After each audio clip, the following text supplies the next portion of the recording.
Hi, it's Miss Havisham. I'm here at Tissington, and this is the village in Derbyshire, the seat of the Fitzherbert family who live at Tissington Hall.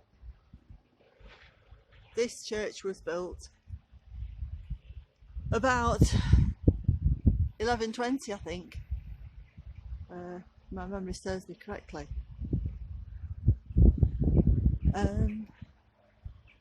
It does certainly look very old, ancient. I can't get in because it's locked up, unfortunately.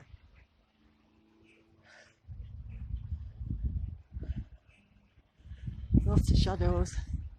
The sun's bright now. This is the bell tower. And these buttresses are to strengthen the walls of the bell tower.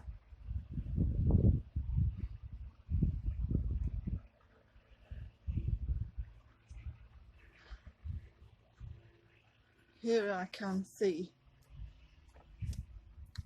that a bird has made its nest in there.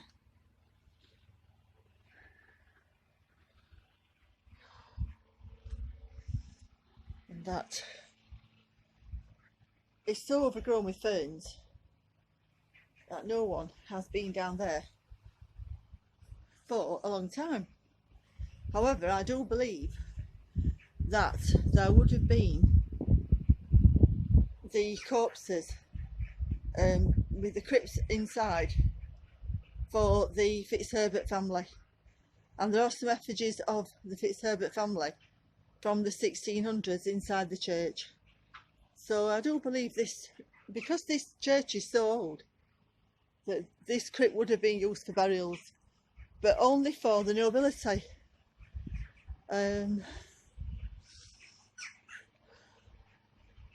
So not so many shadows casting across.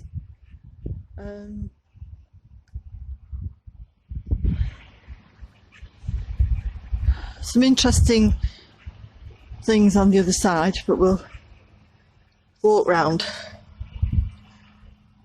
You can see, you just see inside. Still got pews. They haven't taken the pews out to put chairs in like some places.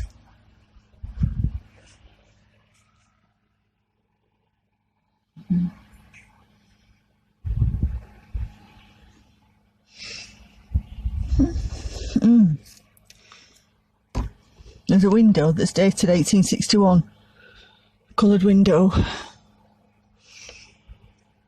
Because of the reflection, I don't think you can see it. Massive stone arches, and also the buttresses also were needed to support the ceiling of the roof of the nave.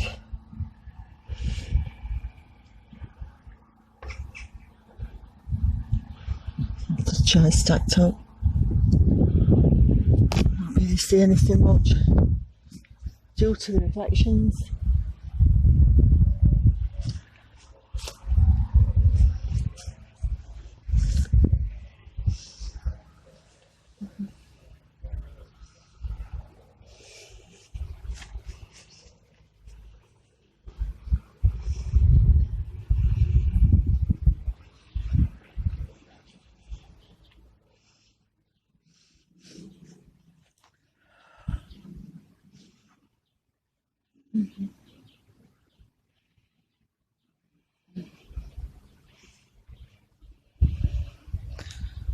Colours on this glass are really nice and pretty. Even from outside you can see the pretty colours on the glass. You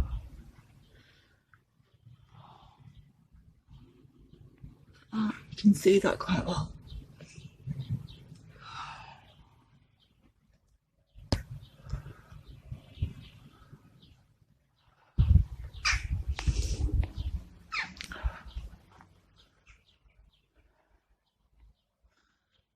This gets quite interesting around this side.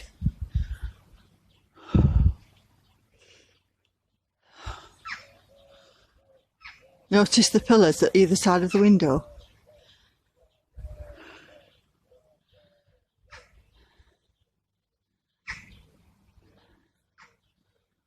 They're the pillars for Solomon's temple. Have to be careful, this ground is uneven.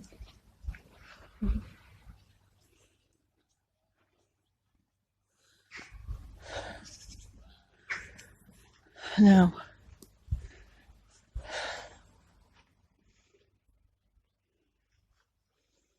some midges. This is the hourglass, and this symbolises the passing of time and the shortness of our time here on this earth. As you could see, that just faded out as a sun symbol above.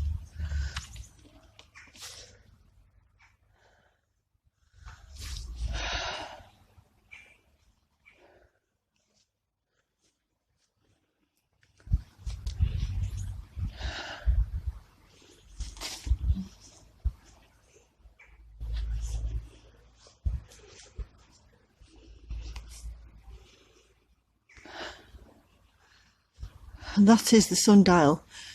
Now, before 1800 or thereabouts, with the beginning of the Industrial Revolution, they used the sundial to tell the time. Then the clocks were brought in, and clocks put on all public buildings and churches. This. Now, a lot of these stones I don't believe are real. There's quite a lot are just slate. And they're just slate, and they're just put in to stop the soil creep. So they're not real.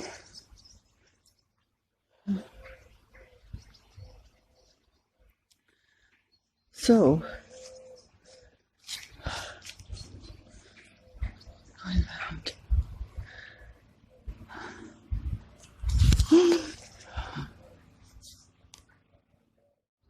Now, when we see this, which is the urn covered by a cloth, that symbolises the pole, which is the puff of smoke, which is the soul leaving the body. That's the pole. So actually the cloth covering it, that is the symbolic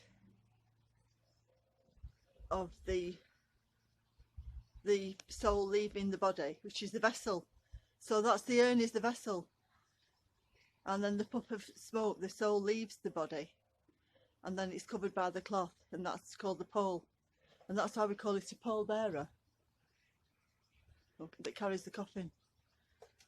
Now, this is the family vault. You'll be able to get down. At some point there will be an entrance down. But with this,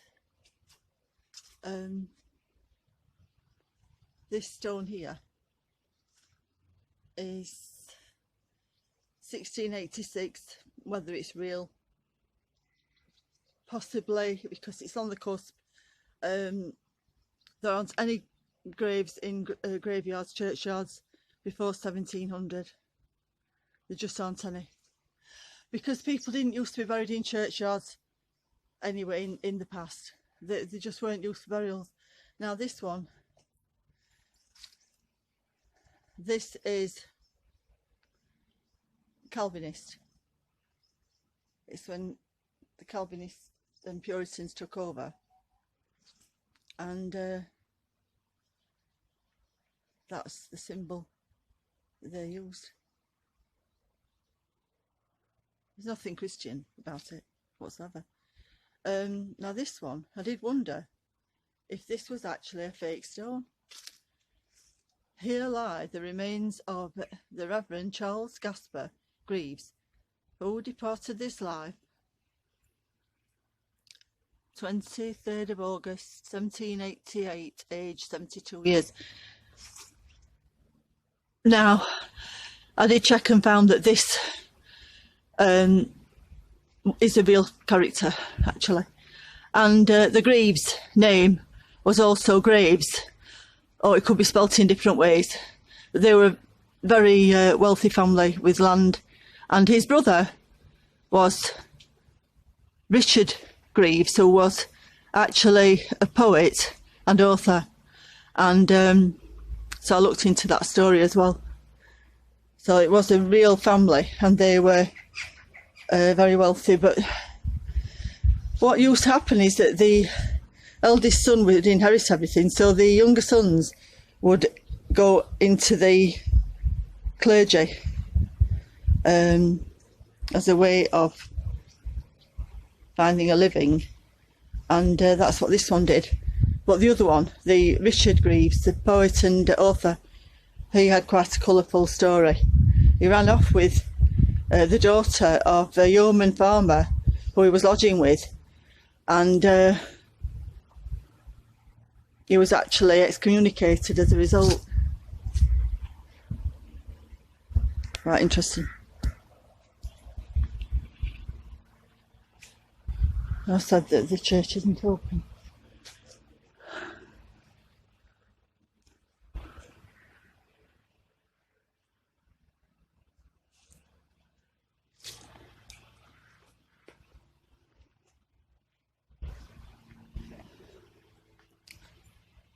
This one is unusual, and it says here lies the body of Mrs. Mary Ball, and I've never seen one that says that before. Mrs. Mary Ball. She died 1827, age 82 years, so obviously they were living just as long as people now. But the Ball family lived on a farm nearby. So there was the Ball family. But this stone looks as though it could be a replacement, because these stones are just like square slabs. This one. Rest, beloved, rest, till heaven reveal thy worth and crown thee with a full reward, till the archangel's trumpet sound and God omnipotent raise thee to life and bliss immortal. Comforted by this most cheering hope, my friend, surviving, cease thy loss to mourn, but to themselves direct a watchful care. May they from thy example virtue learn, and blessed with thee eternal glory share.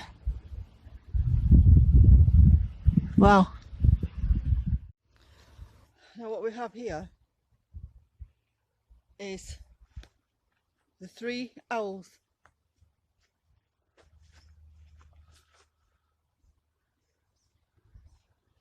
Three owls under the yew tree. How weird is that?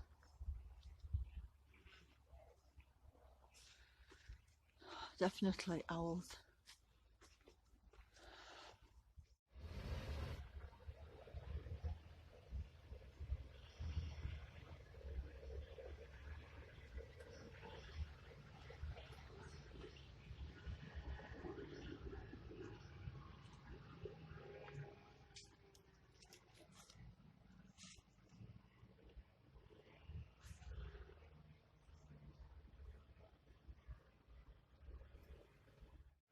Look at this tree by the side of the churchyard.